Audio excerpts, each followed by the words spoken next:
Stop trying to not lose. Stop that. Just try to play what you know. Let the chips fall where they may. All right.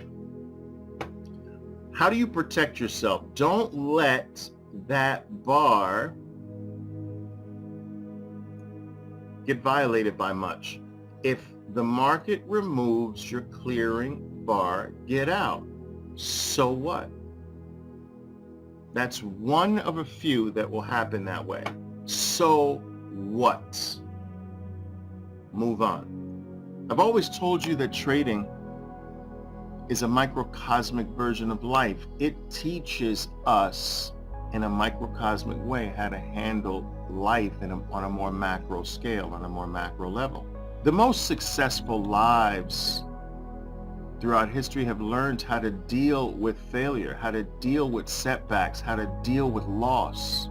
You understand? You accept that life has losses. No poker champion tries to win every single hand. That is stupid. No poker champion expects every hand to be a win, doesn't get upset, doesn't get destroyed, doesn't seek psychological counseling when one hand is a loss. It's part of playing poker. The biggest losers in the world are those who can't handle loss when life hands them to them. I don't want that to be you. There is a grace in accepting loss and moving on. There is a maturity in accepting loss and moving on. So I want you to stop obsessing about, is this trade going to lose? If it is an event that you know, if you can put a name on it, it's an elephant, it's a tail, it's a 180, it's an RBI, it's a freaking clearing bar. And if the location's not stupid, get your locations right, traders.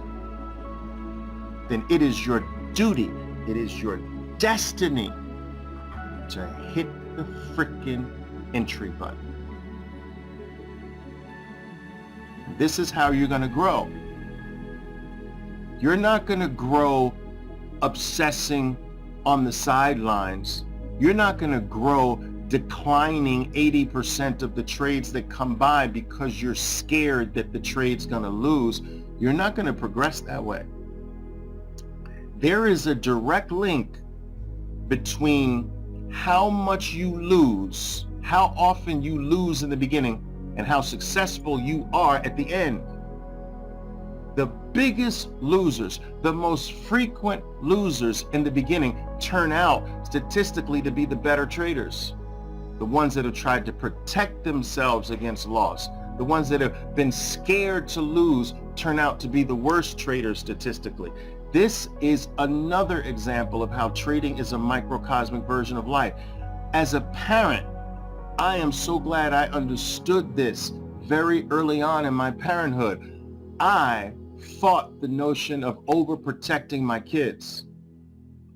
I let them fall. I let them scrape their knee. I threw the ball hard when we practiced baseball. I let them get hit with the ball sometimes. When we played dodgeball, I kicked the ball hard. I would beat them at chess and checkers. I didn't let them win, and I would laugh. Even when they cried, I would laugh.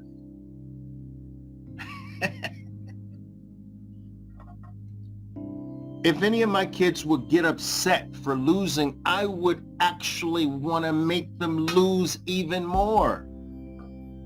And let me tell you this, when they sucked, I told them, you suck. That's terrible what you did. I didn't create some fanciful idea that life is going to be kind to you. When you lose, when you win, it doesn't matter. You still get a trophy.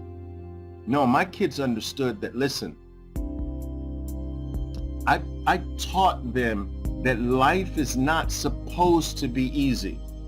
I don't get this idea I don't know where the vast majority of people have gotten this from, guys. I'm sorry for getting off on this tangent. I'll tie it back to trading in a minute because it's so important. But I don't know where people I don't know what book people read that makes them feel that, or that's taught them that life is supposed to be easy, that trading is supposed to be easy. Like you take a course and now you're a trader, or you read a book and now you're a trader. Or you listen to you watch an Oliver Velez video and now you know how to trade. Like, really? I don't know what, maybe their parents taught them that. Maybe their parents rewarded them for everything. I don't know. Maybe their parents said, oh, it's okay. Oh, you failed. I never did that. I never did that with my kids. If they suck, they suck. You sucked. Like, you got to practice more. What are you doing? That was terrible. Because that's how life is going to be. And so what this did with them, it made them not fearful to actually lose.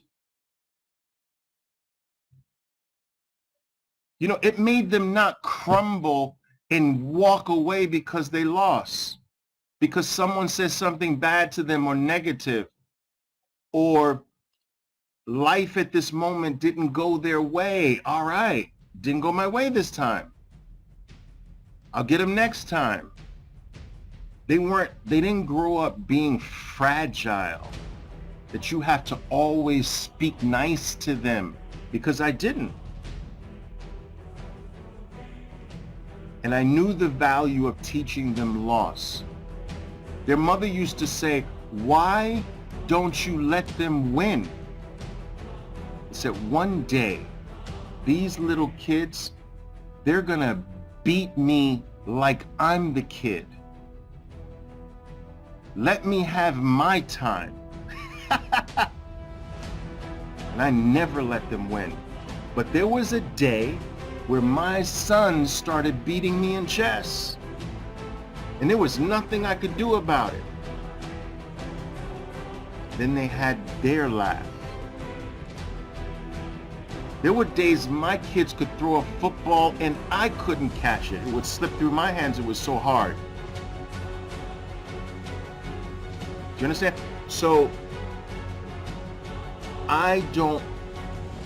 when I revert this to trading, I don't want you going into your trading days being afraid that this is going to be another losing day. So what?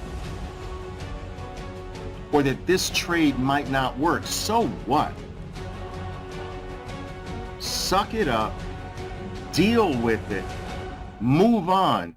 Try to crack the losing trade open, find out if you did something wrong, write that down, and move into the next trade. Do you follow what I'm saying, traders? I don't want wimpy traders.